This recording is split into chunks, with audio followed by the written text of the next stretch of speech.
Okay, good morning, everyone. It's my privilege today to introduce Mr. Samir Verma, who is the speaker for our first session today. So, Mr. Samir Verma is the co founder of Alpha Value Consulting and a registered valuer with IBBI and fellow member of the ICSI also. He holds postgraduate diploma in international business. He possesses rich working experience of over 10 years in investment banking in the area of valuation and financial advisory.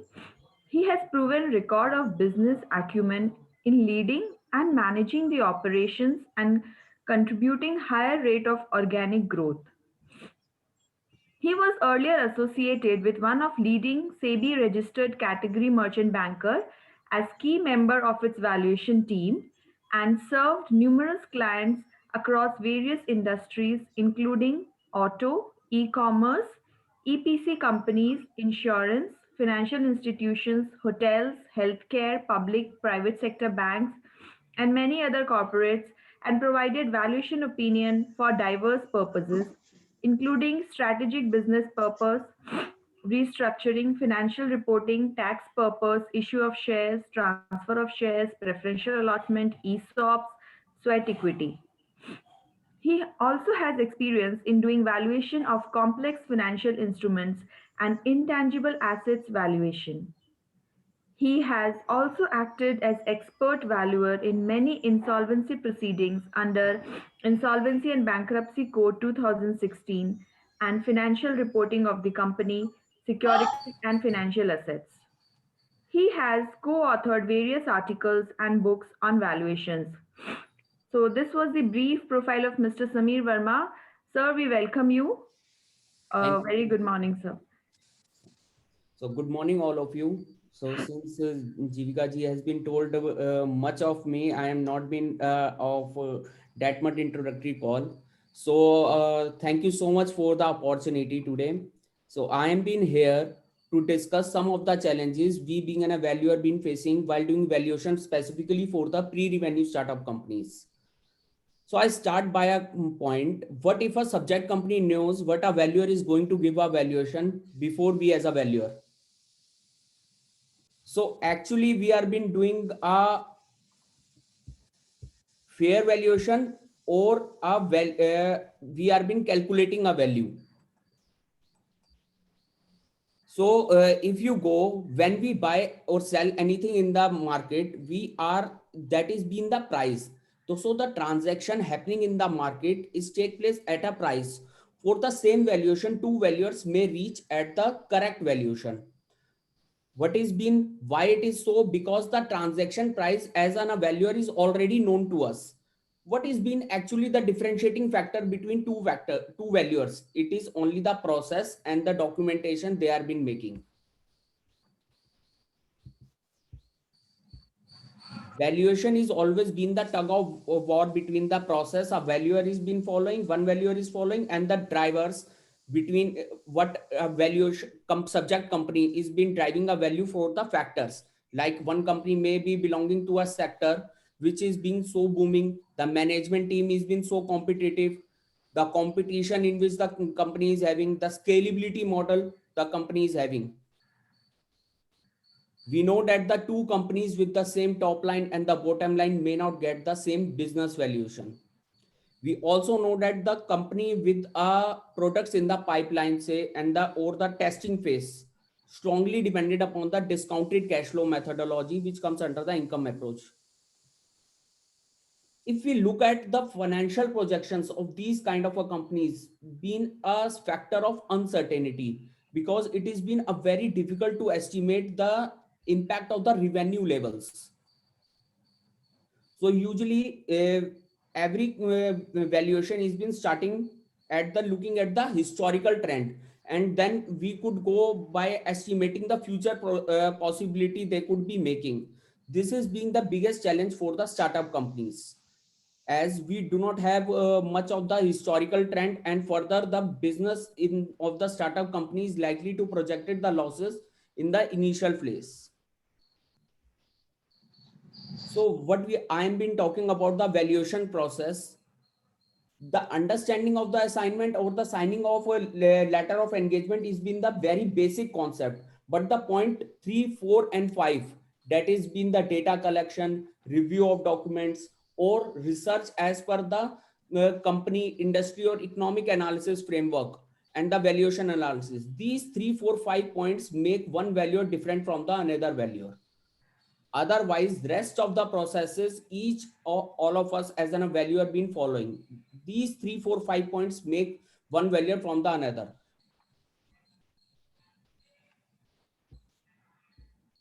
One minute, Mr. Samir. I request the host to make the speaker as co-host so that he can launch the poll.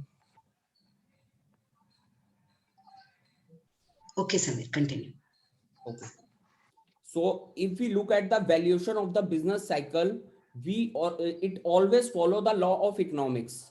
Like a company which is at the startup phase and the company which is at the declining phase cannot be valued considering the same valuation methodologies.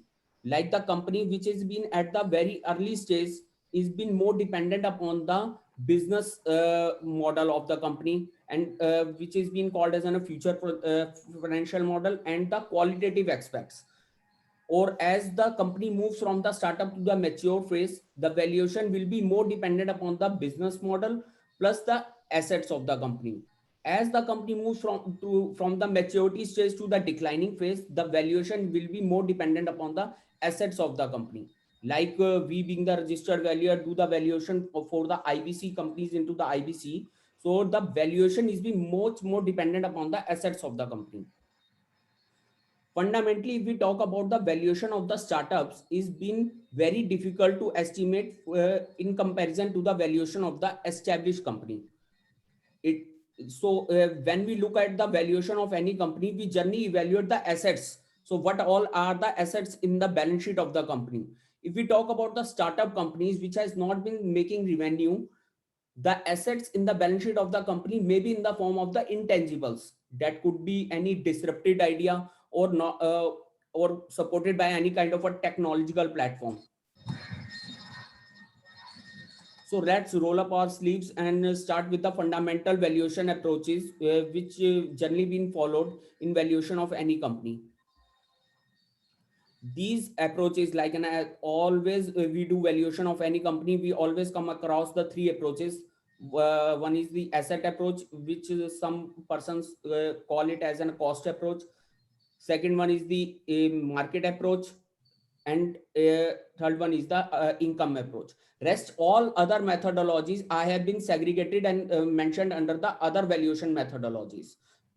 So out of these three approaches, I am being specifically taking care of the asset approach, market approach, and income approach. Asset approach and income approach drives the fundamental value of any company.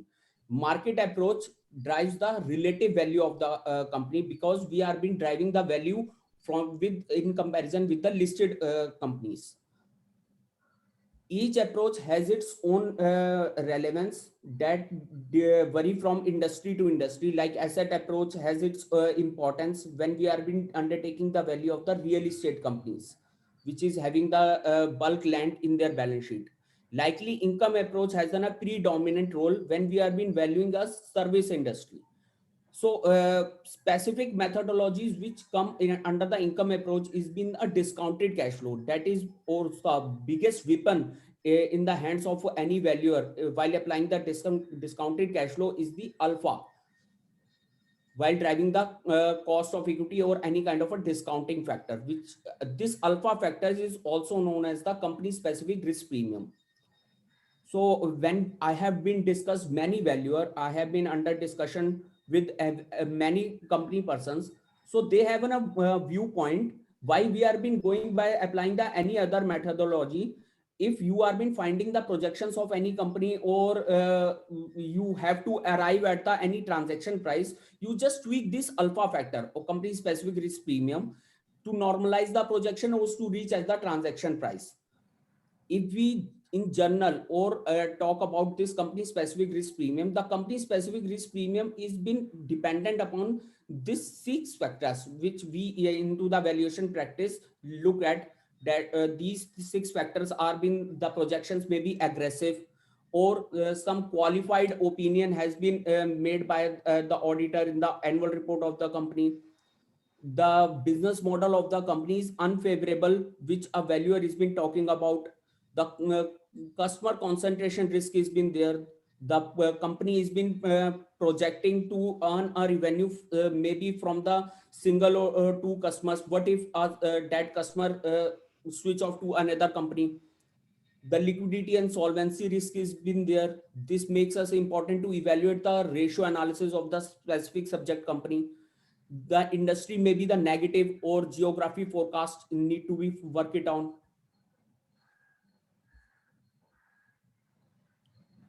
Last approach, that is the market approach. It has done a predominant role when we are been comparing it, our subject company with the listed peer companies.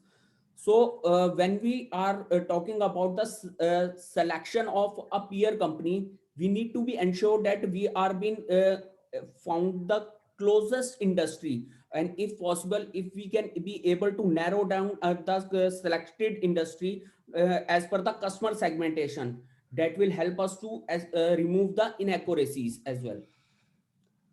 Further, there have been few factors which need to be taken care while doing valuation of any company. We are not being specific to the pre-revenue stage company. If that been of any company belongs to any sector, we must evaluate the promoter's background, the nature of the business, economic outlook in general, past history and the trend which is not been there in case of a startup pre-revenue stage, future potential of any business, contingent liability, and of course the company which has been established, the corporate governance factor has been there. The more boxes has been checked, the more better prospects to arrive at the fair value of the company. So these are been the basic methodologies I have mentioned. Under every approach we usually applied. So now the NAV methodology, which comes under the asset approach, if we simply take it as what is been coming as a shareholders fund in the balance sheet of the company, it takes us to arrive at the minority value. Now if we take the fair value of all the assets of the company in the balance sheet of the company, that will provide us to reach at the control value. Likely, if we move on to the comparable companies methodology under the market approach, if we are applying the private to this specific methodology, provide us the minority value of the company, because all the multiples are being driving from the market, which has been getting trading by the retail investors. Likely, if we apply the discounted cash flow under the income approach, this methodology provides us the control value of the company. So the valuation methodologies are being totally dependent upon the purpose and the kind of a value we want to arrive at. So likely we are been talking about the valuation for the startups. There are been some methodologies which we can apply besides these methodologies. Like there have been all these methodologies. As per me, I can segregate these methodologies into three subsegments, like Barker's method, scorecard, and risk summation methods can be subsegmented into one category as per the qualitative aspect. Likely venture capitalist and first Chicago method can be subsegment into one category based upon the quantitative aspect, because these two methods are been quantifying the quantitative factors of the subject company, and can be used only if the independent round of investment has not been taken place in the subject company. Backsolve method is being used only if the independent round of investment has been taken place in your subject company, because this methodology is specifically being used to take out the value of a preferred right of the is because there have been many kind of investors who ask for the preference right or liquidation right while making investment in your startup company. So this specific methodology, backsolve methodology, is being used to take out the value of those preferred rights in comparison to the value of equity shareholder. So there have been I have mentioned specific rule of thumb which can be used in valuing the specific industry. Like hospital, the enterprise value by the room as a rule of thumb can be used. For the oil factor, it is been the EV by the barrel of can be used. For the power sector, it is been a megawatt sector point can be used. For the banks, the non-performing assets are been there. But as per me, these rule of thumb is been not recommended to use, because it may not give the fair value for in comparison to your startup company.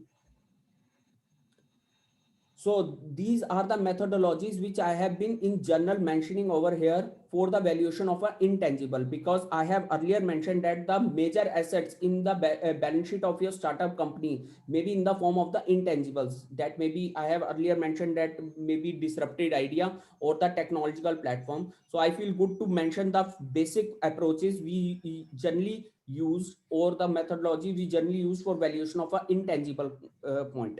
So I may take some time to mention over here, if we are been doing a valuation of suppose an auto dealership company. So I'm not take your mind to the valuation of a client company has approached you, and it is been running a business model of auto dealership. So it is been make important for us to segregate the revenue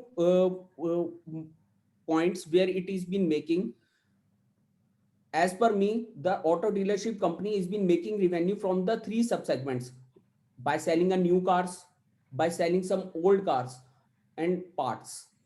Besides these tangible assets, there is an intangible asset in the form of the customer contracts they have been having, or brand, or the size of an area. So these kind of intangibles require to be value based upon the maybe called as an income approach, which can be a customer relationship you have with and without method, which is being used to value the technological impact. So if someone been asked me to value that specific technology, my first point to that person is been what kind of a revenue level you are been generating with this technology. What if this technology would not be there in your business? So segregating the two kind of a projection levels by using the technological, that can help me to understand the value of that particular technological platform. Risk relief from the royalty method, which is being generally used to value the trademark and the brand name. Likely the option pricing model is being used to value the technological that has a potential to generate the income in the future, which is not been there in the balance sheet of the company right now, but it has a potential to generate the future income. Some of the factors I have mentioned here while doing the valuation of there are maybe some trade receivables are being there, or the unbilled revenue. So the factors which we can evaluate to take out the fair value of the trade receivables are the aging, percentage of projects, subsequent billing or revenue, recovery are being there. Likely for the service concession agreements, the company has been incorporated, it is not generating the revenue, but there it has been able to take out the been able to take the service concession agreements with the from any kind of a vendor. So the valuation has been totally dependent upon the discounted cash flow methodology, I agree, but the factors which we need to evaluate and not to rely only on the numbers, we need to take out the cash flow during the tenure of the project, what exactly been the termination clauses are been there, what are all are the risk involved is been there, future liability for the company, terms of outsourcing. Likely for the investment and loans, we need to work it. There are been many companies which have been incorporated not to generate revenue but to make in further investments. So we have to not to look at the only the balance sheet of the company, we need to look at the fair value of all those investments, step down investment companies, which may be unlisted or listed. If they are been listed one, we have to rely upon the market price of the companies. If they are been frequently traded, or otherwise do the valuation from by applying other methodologies. Likely cash and bank balance need to be reconciled. We should not be rely on the bank balance, or the bank balance has been coming in the balance sheet of the company as on the date of valuation. Suppose a company has made investment in the mutual funds, We need to undertake the fair value of all those mutual funds based upon the NAV as on date of valuation.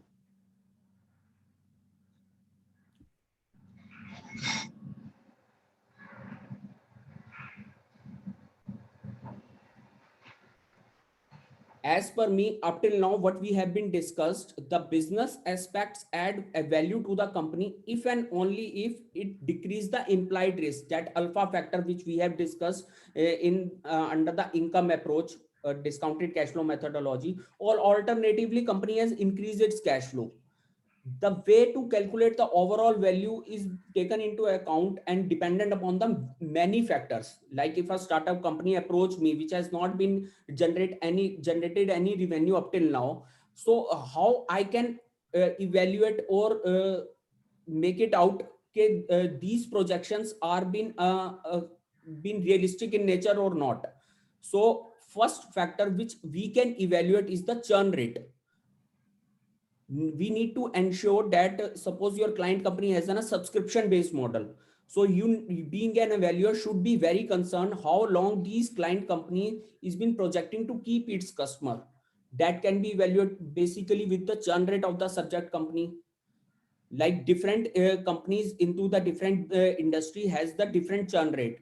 Like if we talk about the today's scenario where the customer is been very much attracted towards the uh, online business model, where the OTT video streaming over the top platforms like the Netflix, Amazon Prime, and the Hotstar business model is been catching a lots of uh,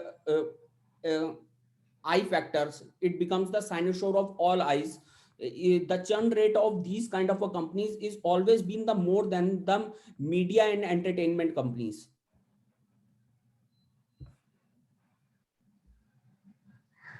Business model of your client company, is it a B2B or B2C? B2C companies churn rate is always higher than the B2B companies. These all these factors can help you to evaluate the financial projections of your client companies, whether these all those financial projections are on the realistic stage or not. If you can evaluate the gross margin with the capex factor, you can evaluate the projected marketing cost being projected by your client company, and with the new signups they are been looking at. One major factor which generally we evaluate is the revenue per employee. Some companies project the revenue, but the in comparison the number of employees are not been that much. So if you want to check whether your personnel forecast is been on the realistic ground or not, you can divide the total projected revenue by your client company by the number of employees in that particular year. This will tell you how much revenue your client company is been expected to generate per employee, and provides you the solid base to in comparison with your competitors and the industry leader. So I have taken out the just a minute. I have taken out the revenue per employee of top 20 companies in the market. This data has been taken out from the how much database. So if you look at the Yahoo per employee customer per employee revenue rate is $608,000 USD dollars. And likely your client company has been expected to generate likely business model, though Yahoo is been established in the market, but still it is been expected to generate a $900,000. So those projections are cannot be said that has been made on a realistic ground. We need to look at all these factors before applying any other kind of a methodology. Many of my valuers, supporting valuers, is been saying that the valuation of a startup company has been largely dependent upon the discounted cash flow methodology. Totally agree with all those persons, but we as an valuer been dependent upon are been responsible to make the due diligence of those kind of financials which are making the base for the discounted cash flow methodology.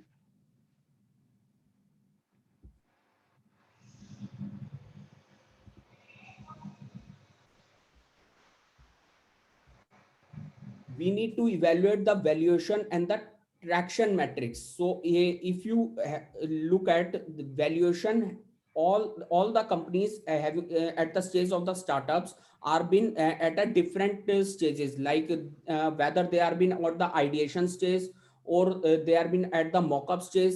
They have developed a MVP product, or their product is been at a unpaid pilot stage, or is it is being at the stage of generating the revenue. So the earliest the stages of any startups, there where there be no revenue, no assets, no team, no business, just an idea or willingness to move forward. At this point, the qualitative methods help you to look at the valuation of any company, not only the discounted cash flow methodology. Idea is having the value, but only looking at the valuation of an idea from the quantitative aspects may take you to a unreasonable ground. So we need to evaluate the traction. If we evaluate any company, every the company is having the three phases of development: idea to product, from product to traction, or from traction to scales. Suppose a person with a mindset of a Jeff Bezos come up with an suppose the Jeff Bezos come up with an idea. So the value, you cannot be questioning on the what kind of an idea the person is taking out, though the person has already been built up his reputation in the market, where revenue has been in the nature of B2B or B2C. Like we have been discussed, the B2C business model is having a churn rate more than the B2B business model. The distribution challenge has been built up by the startup companies. If a startup company has been in nature of e-commerce, sector growth has been there or not, how many number of active users you have, or how many been registered users you are been projecting in the coming years, partnership or clients you have achieved or not, how many amount of traffics you have generated up till now, or how many amount of traffic you are been expecting to generate in the near future. Further, besides all these factors, some there are been some another factors which can help us to justify a solid ground for our value, like in a regulatory aspects. If we talk about the fantasy gaming as of now, the fantasy gaming always is getting a challenge of GST aspects and the payment gateway issues. So, are being your company is been solid to tackle all these issues or not? Like in a being in a valuer, we can evaluate the payback period to any investor. So investor generally have a mindset to take an exit within next 5 years or 6 years, and your company has been talking about to give a payback of next 10 to 12 years. We need to evaluate that point as well. Need to look at the long term projection for companies which are been not turning to be into profit, or otherwise, as per us, the forward 3 years projection for these kind of companies are ample.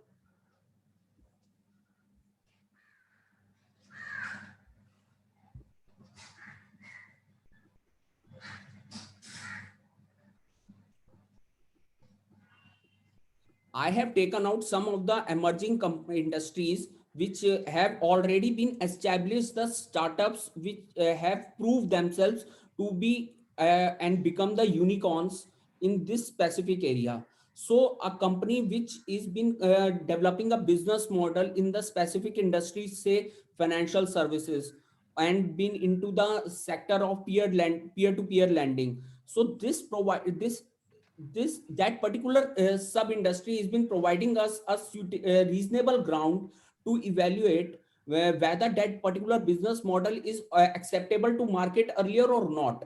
If that has not been accepted to market, we should not be look at the financial numbers of the companies per se. We have to evaluate the qualitative aspects of which will help us to give normalize the projections of the company.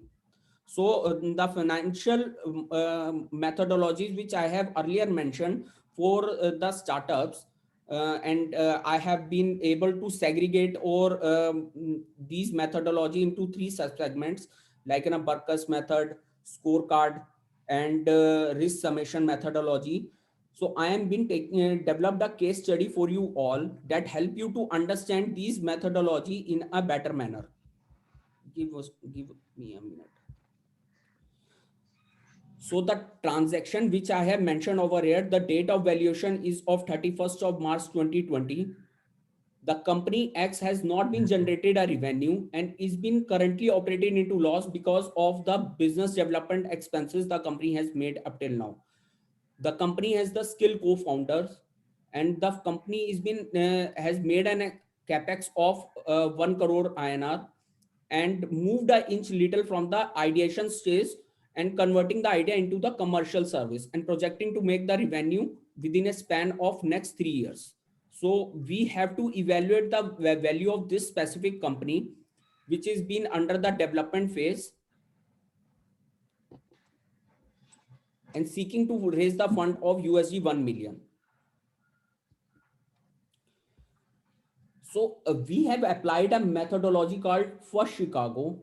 I have told you that all the methodologies which startups valuation of startups can be used can be segregated into 3 subsegments. So thus quantitative value through the First Chicago is being generally a combination of discounted cash flow and a comparable companies methodology.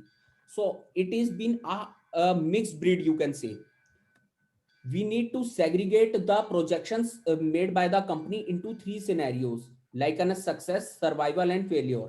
Generally, we ask these 3 scenarios projections from the client itself. If client would not be able to provide us the projections in these 3 scenarios, what we do as per the client business model of its company is always on the success level. So we divide the projections into 3 scenarios by taking the 65% of the company's projections, what it is been projecting at the success level to survival level, and rest 40% at the failure level. Now nowhere had been written these percentages as per us. We divided in that particular, nowhere it has been mentioned that we need to divide that to 65% into the survival level, and company can be able to survive only if the 65% it can meet, and the 40% into the failures. But still these kind of a percentages help us to reach at a reasonable kind of a value. The company EBITDA is been coming, it is been 127.95 million is been projected by the company. We have taken the same margin of the company based upon the revenue. We have been projected as 65%. The discounting factor has been established considering the additional alpha factor, which we have discussed earlier before. Since the company has been projecting to be into the generating the EBITDA 127 EBITDA after 3 years from now, so discounting factor has been calculated accordingly, because that number of 127.95 is not as of now. It is been after 3 years from the date of valuation. So the present value factor has been calculated the 3 years forward. The adjusted accordingly, the EV by EBITDA multiple of the closest industry has been taken out. Likely I have been talked about the, if it has been possible for you to narrow down the closest industry as per the customer segmentation point, but if not, you can take the point of the industry. EV by EBITDA as per as for the specific case has been taken out for the 4 times of, and accordingly we have reached up the value of operation to 195.40. We have added back the cash the company is having into its balance sheet as on date of valuation. We reached to the enterprise value, and likely we have subtracted the debt as on date of valuation. We reached to the concluded equity value, that is been the post money. Since the company has been projecting to and been raising a round of funding to take, like I have been mentioned over here, the company has been seeking a fund of USD 1 million. That amount I have deducted from the company calculated post money value, because these projections are being dependent upon the availability of this fund. So this specific value is been dependent upon the availability of this fund. So I have deducted this capex amount of 75 million from the concluded equity value and reach to a pre-money value of 10 crores. Now, specific 10 crores value cannot, that is being totally dependent upon the quantitative aspect. Now, if we evaluate the qualitative aspect of this company, there are been specific factors, qualitative factors, which I have mentioned, that the size of opportunity, product technology uniqueness, operational stage of the startup. Is it as the ideation stage, concepting stage, validation stage, scaling stage, or establishing stage?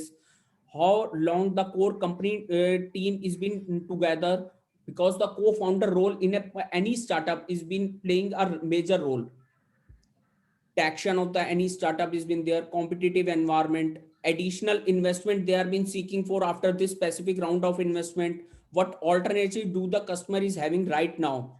So I have mentioned the some percentage of all these factors, and as per me, after evaluating the industry or the Google searches, what I am been and giving us me the confidence, I have been able to reach some kind of factors. So if we evaluate or Google out the scorecard methodology, so if a company is been scoring 100%, that is been called as a better than average. If it is been scoring only 100%, that is scoring over and above to 100%, and that is been called as a better than average. If it is scoring 100%, that is the average company, or it is scoring less than 100%, that is called as a worse than average. All these percentages has been sum up, and as per me, the 10 crores value which has been computed through the first Chicago method should be given a value of 3 crores, that is been into INR. So the computed value, so what if we apply directly the discounted cash flow on these projections, the value could be come up to the 50 crores. But as per me, the moment I have applied the scenario based valuation and the qualitative factors, the value of this company as per me should be around to 3 crores. So there has been a huge gap between these two factors. There are been many body registered valuers of mine who has been strongly focused upon to apply the discounted cash flow methodology for valuation of any company. But as per me, the application of the discounted cash flow methodology without evaluating the supporting financial numbers may give us a value that it is not a realistic one. Likely, I have tried to apply the venture capitalist model.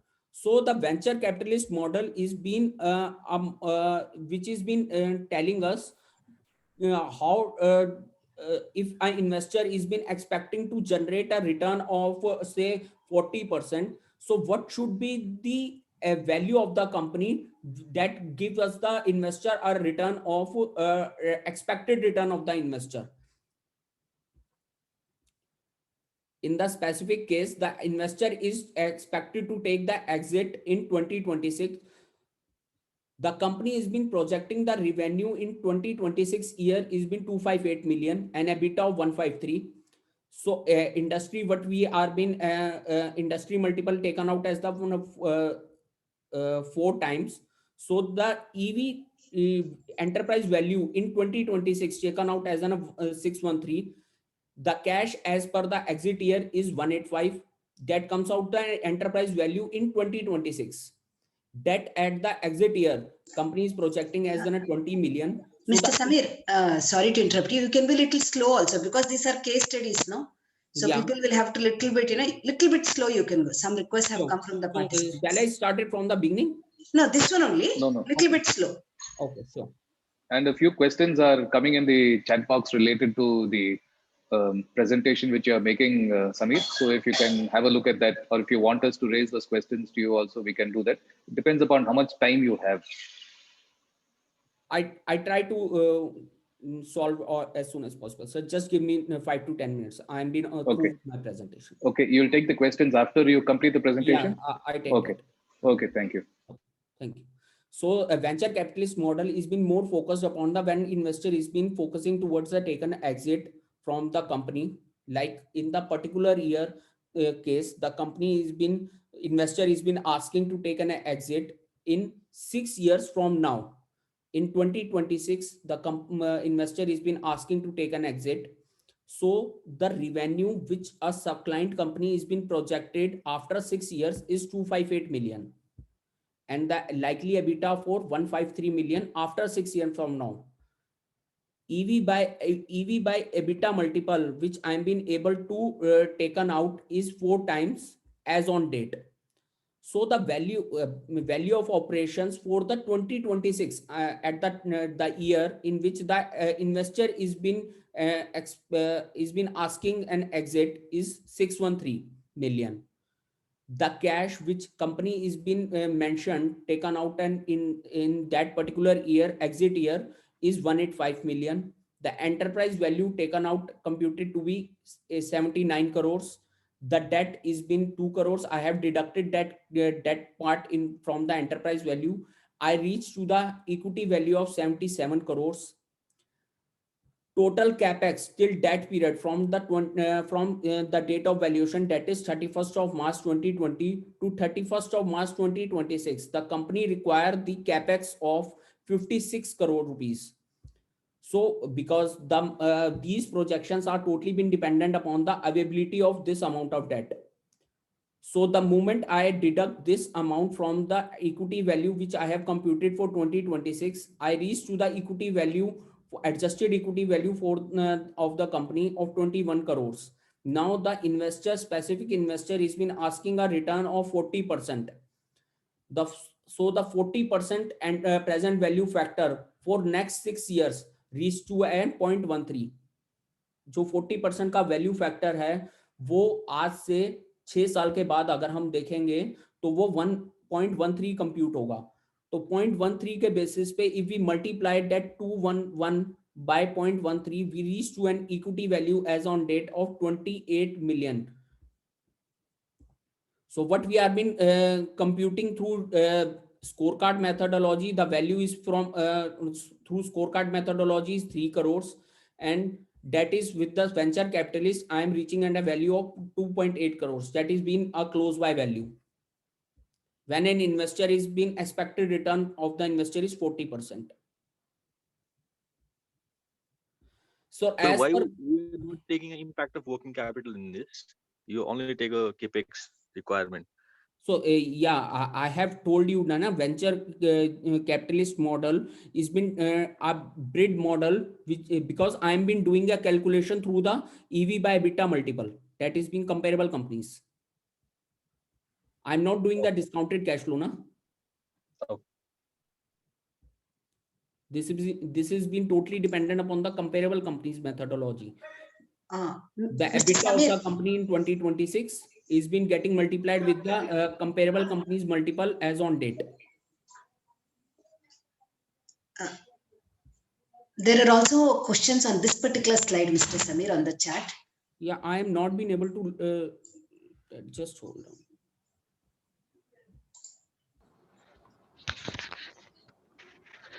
Samir, just continuing with the same question, even when we do EV EBITDA multiple, we don't reduce capex. Now we just make adjustments for the cash and debt to the enterprise value what we get Totally while doing a comparison.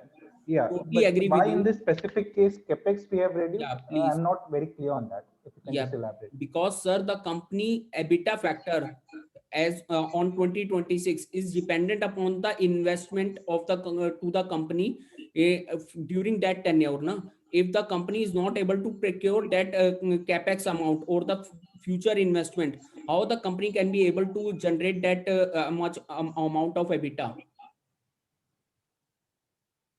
So normally for venture capital method, we see this method as a kind of some sort of modification in the market multiple or trading multiple, right?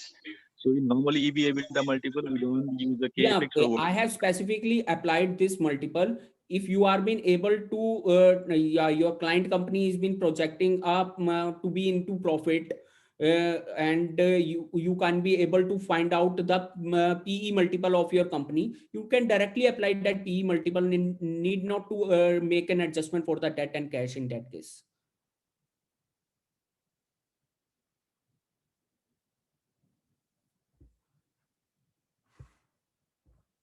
That multiple application is been dependent upon the valuer choice. it has nowhere been mentioned that you have to apply specific to EV by EBITDA multiple only. We know that the EBITDA multiple is been of a higher choice in the companies having the debt portion in their capital structure.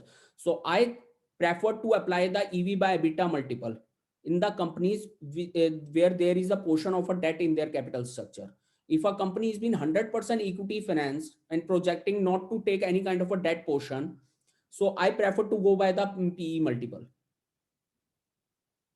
Since my client company has been projecting to take a facility of the debt as well, so I prefer to go by the EV by EBITDA multiple. If you applied the PE multiple in your subject client company, then you directly reach to the equity value of the company. But still, the capex, then the future value is been required to deduct, because this value, whatsoever the amount you are being investor is been giving right now, is being having some value after the period of 6 years. Samir, my question is little otherwise. So basically, just want to point out, basically, if you look into EBITDA multiple, what we have considered is of, I believe, is of a quite low growth companies, and the discount rate which we have considered is for high growth and risky companies, and for which venture capital has invested. So if you look into if the 40% kind of a growth which are expected out of a company, the EBITDA multiple can't be so low. Overall, what this has been, I understand we can take any multiple, either it could be revenue or EBITDA based on the size of the size and stage and other things. However, reference to growth has to be given. I am not sure, the reference to growth has been after reference to growth, 4 multiple seems on little lower side, which is reducing the overall valuation. 40% चाहिए तो 4 का multiple तो बहुत ही कम है. No, that's okay. That's okay. But the company which has been not generated any revenue as on date, that totally been dependent upon the selection of comparables, sir. This multiple is been totally dependent upon the selection of comparables and the availability of comparables. So there are been many times the company which has been established, or the company which has been recently trying to generate a revenue may not be able to find that. Suppose if you have been doing an evaluation for the e-commerce company, e-commerce business model, from in which industry we take that particular e-commerce business model into the industry, we could not be able to find any kind of a listed company. Because we can get transaction. So sir, when we are not being able to find exact comparables now, we generally move out to outside India, foreign land.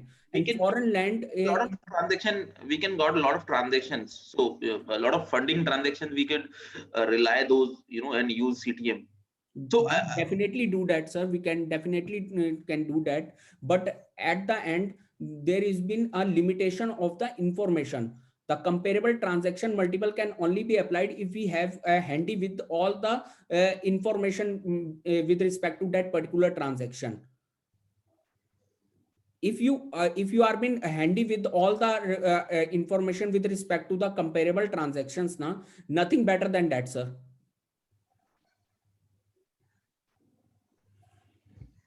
Can I, since I think we are very close to the end of the slide presentation, let me pose a few questions, and I'll ask Joy Jain. There's Joy Jain, and then there's Venkata Gangadhar Nekanti, who's both of these are highly experienced valuers. So Joy's questions, I'll just mention Joy's question to you, the first one, and after that I'll request Joy to speak in case required. So he's asking a question: in the case of the case study first Chicago method, why would the discount rate increase in case of failure? The risk is already factored into revenue by projecting lower sales. He's saying there's a bit of double counting there. What do you think of that, Samir? Sir, that is being, this factor, this is being projected by the company. The financial number is being projected by the company. You, as per my buddy registered value is be talking about the 65% has already been taken off.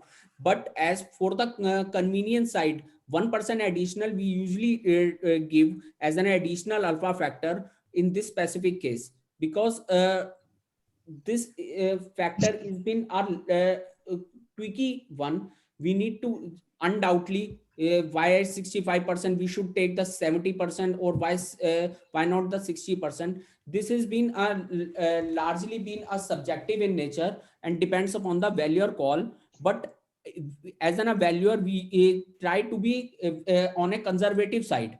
So we usually give the 1% additional to the survival level and the 2% additional in case of a failure. No, shouldn't be the other way around, because higher the revenue, higher the projected revenue, higher the risk. The risk? The risk will be higher of not achieving the revenues. Now, if the projected revenue is higher, say in the case of success, then shouldn't the discount rate be higher in that case? I'm saying absolutely the opposite of what you're saying. Okay. So I am saying that 22.26% should have been in the case of success, and 20.26% should have been in the case of failure. But sir, in this specific case, Because, I totally agree with your point, sir. I totally agree with your point. You have been saying that if a company is making success, it should be discounted by 22.26%. yeah, because the chance of the possibility or probability of making that revenue, the risk is higher, because you're already projecting a more aggressive revenue. Yeah, I totally agree with your point. That should be ideally taken care of. But as what we have been carried out, I have been discussing with you. Altogether, your point, I buy with your point that if a company has been making us revenue of or projecting a revenue of 199 million, we should be discount that particular point with a higher discount rate. I buy with your point, sir. So just to add here, when we have considered three scenarios and the probability for three scenarios, then what would happen is from uncertain cash flows, they would become certain cash flows. Correct. And when we are looking at risk, it is not just the upside risk, but also the downside risk, which we are taking into consideration. So if in the case of failure, we are considering a particular cash flow, then although the upside risk could have been reduced, there will always be a downside risk. So lesser the cash flows does not necessarily mean lesser the risk. So that being the case, when we have three probabilities, in my humble opinion, we should consider the same discount factor, is what I was thinking.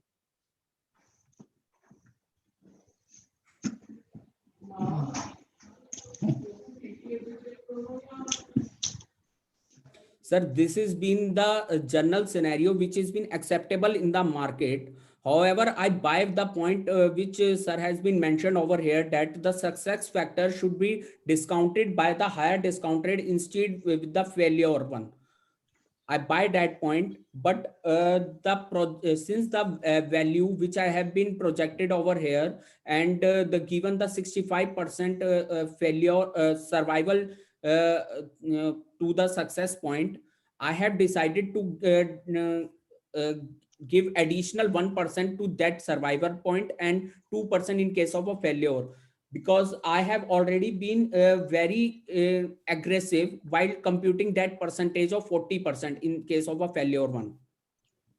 Agreed, sir. The thing is, what would happen is, if in the case of failure, we have considered a particular cash flow, and if the company actually achieves better cash flows, then there is also a risk. The thing is, when we are talking about risk, we should not only consider the upside risk, downside risk, but also we should consider the upside risk.